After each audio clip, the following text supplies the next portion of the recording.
Okay, so here's a short video explaining why I believe you need to be careful with the big three, the lifts that everybody is recommending to add on muscle mass at the fastest possible rate. I say you need to be cautious with them, and I'm going to show you some visual examples and some photos of what I mean by that. So let's start with photo number 1 here. Okay, here's an example of a guy who is extremely muscular. He's a big guy. You can tell that he's probably extremely strong in the gym, impressive at bench pressing, and probably can deadlift a ton and squat a bunch too. Unfortunately, if you look at his lower body, there's a curvy look to it.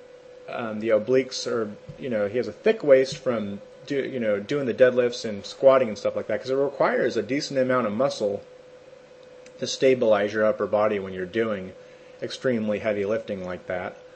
And from the hip bone on down the side of the leg to the knee, it kind of explodes out. And if you look at that red line, it's almost an hourglass effect. And if you're a guy, I think you want to avoid that.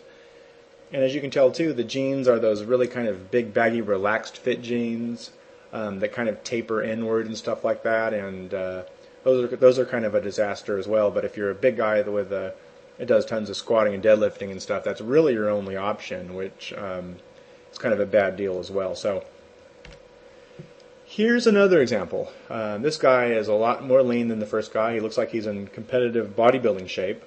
And his physique, it's impressive. I mean, it took a number of years, I'm sure, to get to this level of conditioning, and he has extremely low body fat levels here, and he's dieted down, and again, impressive, but not necessarily the look that you're after if you just want a pleasing physique. So, and as you can see in this picture, his legs kind of have that sweeping, curvy effect to them. And bodybuilding magazines and fitness magazines and forums, they even talk about how to build the sweep to the thighs, the curve, to make the thighs really jut out. And my opinion is you should avoid that, and you don't want to have massive legs like this.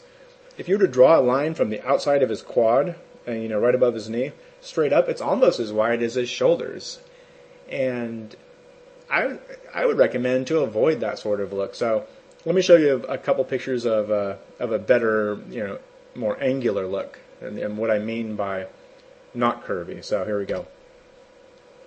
Okay, here's a guy that's slim and muscular and has more of a clean look to it. See, it's more of an angular look. Like if you go from the armpit down to the hip, it's more of a straight line. It doesn't curve in and explode out. And you can't see his legs, but I would almost guarantee you it's a more straight up and down line. So here's a guy too, that angular look, not curvy, and this is what I'm talking about.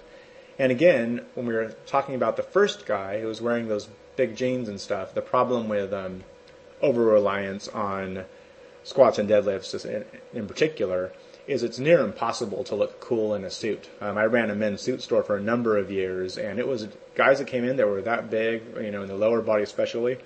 It was a disaster. They had to wear those big pleated pants, and they didn't look very good because they kind of almost had to make MC Hammer pants. They had to bring in the waist, but then they had to get these huge wide leg pants, and jeans are even worse. The selection is bad. So that should be important to you too, because you're not out of your clothes all the time. You should want to be able to fit into nice clothes as well. And here's a gentleman that has more of that lean, angular look, an example of that. So hopefully that makes sense to you.